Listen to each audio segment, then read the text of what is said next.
The Other Side of Fear, a Backpacker's Memoir by Jenni. Unhidden Heroines book series, book number 1. Chapter 25. A 5,000-kilometer road trip. YEEHAW! My intensely powerful experience at the temple opened my soul for the next step in my personal transformation, even though I didn't know it at the time. Dr. D's extra research project would provide one of my life's mile markers, which was the inspiration for this book. My takeaways from this time in my life were too impactful to keep to myself.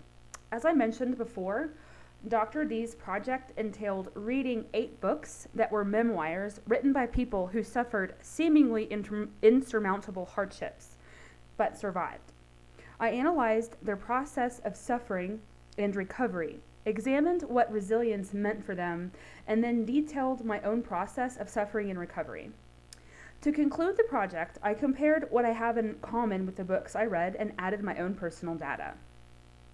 Each of the books was so deeply impactful in its own way and imparted meaning that changed me, but one was specifically a catalyst for my spiritual awakening in keto.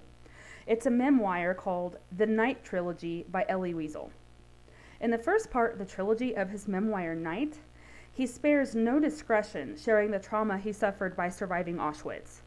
The second part of his trilogy, Dawn, begins in France, where he sought political asylum, was recruited by a terrorist group, and was ordered by the leader of his group to execute a political official. He transitioned from the role of victim,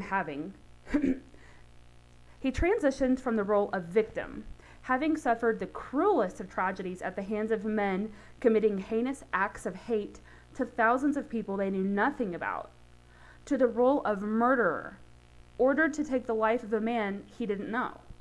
It was his own anger and pain that drove him to want to murder, and he realized that now he had something in common with the men who terrorized him in Auschwitz. He had become like them. Hate and rage were a common cord binding him to those Nazis. They took the life of his father, and now he was doing the same thing to other people, who would look at him the same way that he once looked at the Nazis. The pain and cruelty that he once would wish on no other human life, he was now enforcing. The third part of the trilogy, Day, is about the vision he had on his deathbed about love. He was able to see that he hurt others because he was hurt, which helped him see that those who had wounded him were also wounded, and the only way to break that cycle of wounding is to love. He explained all the reasons why he felt unworthy to experience pure love, and I found myself relating to all his points so well. There is much more to be said of the story and all the powerful takeaways in it, and I encourage you to read it yourself if what I just shared resonates with you. This book was very powerful to me because it allowed me to see myself in each chapter of my life through a new lens. I was able to look at people who hurt me and see them differently. How wounded did a man have to be to rape a woman? I felt that divine love that I had been shown at the temple flow through me towards such men. I had hurt others for years of my life because I was hurt first. Carrying so much anger, bitterness, and hate kept me bound to those who wounded me. I didn't want anything in common with my rapist anymore. This is how I forgave him, alone in my room writing this paper for Dr. D. I imagined how different his life could be if he experienced the new love that I was experiencing, and I symbolically wished that love would envelop his life as well. For years, I lived with the belief my rapist had taken something away from me I could never get back. It was a pillar of my feelings of powerlessness, and I discovered that it's not true. I reclaimed a huge piece of myself by taking my power back from him and then cutting cords to let him go. I took the piece of me back that he was still holding on to. Its edges were torn, but that didn't take away from its value. It was my piece, and every jagged edge made it more valuable and more precious. Those fractures and scars made me more beautiful, like exquisite, complex artwork. I found myself resistant to this process, and I was able to ask myself, why? Why does it feel good to feel bad? Why does it feel good to hang on to things that wound me? I was resistant to the concept of forgiveness for a number of reasons. One being, I thought that it meant that what the other person did was okay. Another reason is that I thought forgiving someone meant I was giving a green light for that person to be back in my life. A third reason is because I felt my resentment and anger had kept me safe for a long time. And by no longer cushioning myself with them, I would be weak and vulnerable. I discovered that none of those statements is true. Forgiveness has nothing to do with any of the people who hurt me, and everything to do with me taking my power back, cutting ties with those who have harmed me, and giving myself permission to feel as good as I can every day. I was approaching spring break when a couple from Venezuela, with whom I had become friends, approached me with a proposition. Did I want to go to Santiago, Chile with them? They wanted to go by bus. We sat down and looked at the map together. Jesus, the bus ride from Quito to Santiago would be over 5,000 kilometers along the Pan American Highway. It was nearly 2/3 the length of the whole continent from north to south. We would have to cross the border into Peru by land, ride the entire length of the country of Peru, cross the border into Chile, then make it all the way to Chile's capital, Santiago. Chile, because of its strong economy and promise for better job opportunities, was considered the United States of South America and was fled to by many immigrants seeking better opportunities. I had every intention of making it there eventually. I hadn't considered going so soon, especially not in the middle of my last semester at OU while I finished time-sensitive projects. However, I was running low on funds. I had received my tax return, which hadn't been much, and I needed to find work somehow. I had 4 days to think about it, but I decided it wouldn't make much of a difference whether I thought hard about it. I wanted to explore Peru after Ecuador, but didn't have much money to do anything, and had no idea how I was going to secure more yet. I decided to go. I said yes. I worked as much as I could on my school projects, taking breaks only to pack and say goodbye to friends.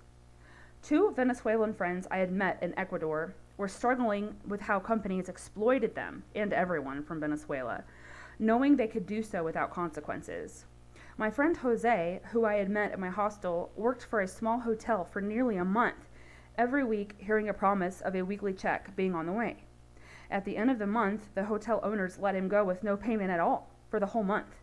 He had stayed on site and worked himself into exhaustion doing front desk duties and housekeeping day and night. He was out a month of his time and energy, had no money for rent or food, and no money to send back to his family in Venezuela who needed food and medicine. He was about to be homeless. My other Venezuelan friend, Orlando, who was an engineer in Venezuela, had been looking for any kind of work in Ecuador for a year, working at McDonald's, work as a janitor, work doing literally anything. He was currently being offered a couch, a shower, and food in a house with a family, also one small push away from being homeless, in exchange for maid services and help with their kids. I was in my room packing, knowing only 4 days stood between me and embarking on my longest road trip ever, when it dawned on me to ask Jose and Orlando if they wanted to go to Santiago, Chile with us.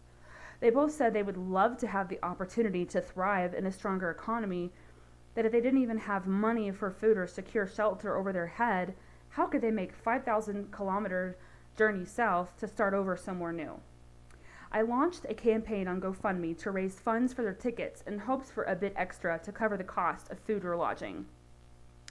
I pushed the campaign hard for 3 days, and thanks to the donations of my social media followers, a new opportunity for them was made available. Orlando said he had a place to go once we got to Santiago, but Jose did not. I told him I had enough to cover our tickets there with 2 weeks of shelter once we arrived, but I couldn't do anything more.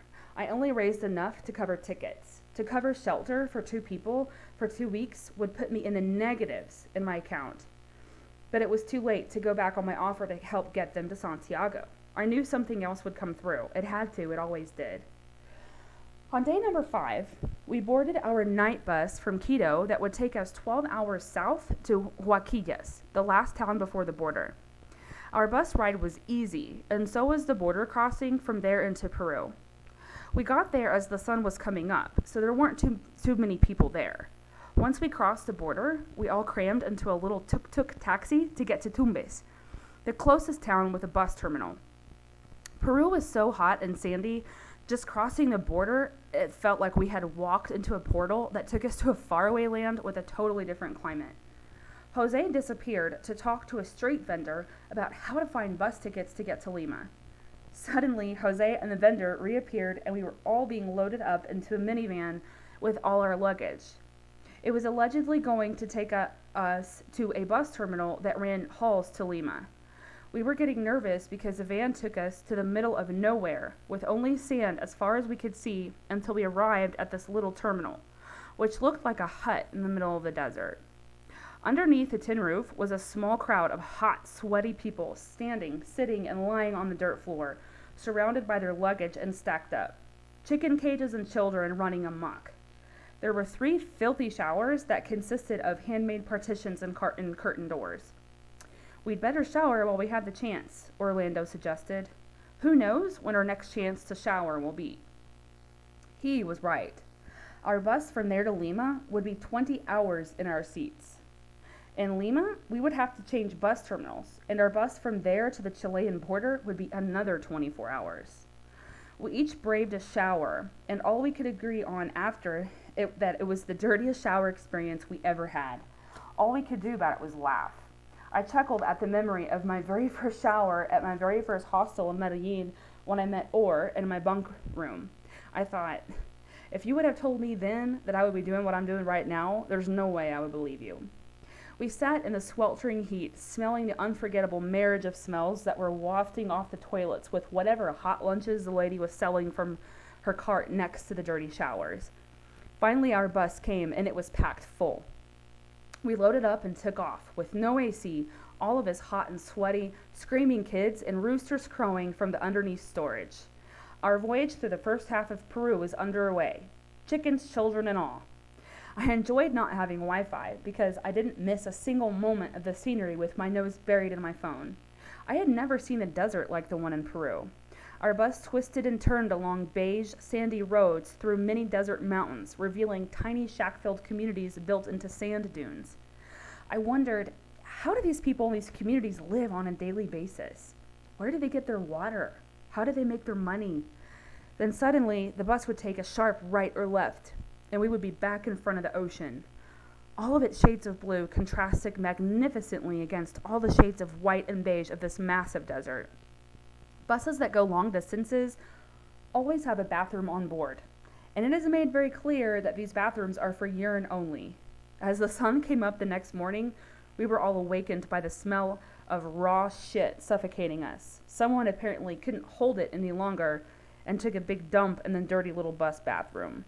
We were still surrounded by desert, and the furious bus driver pulled over where we waited on the side of the desert road, while his assistant cleaned up all the poop out of the bathroom system.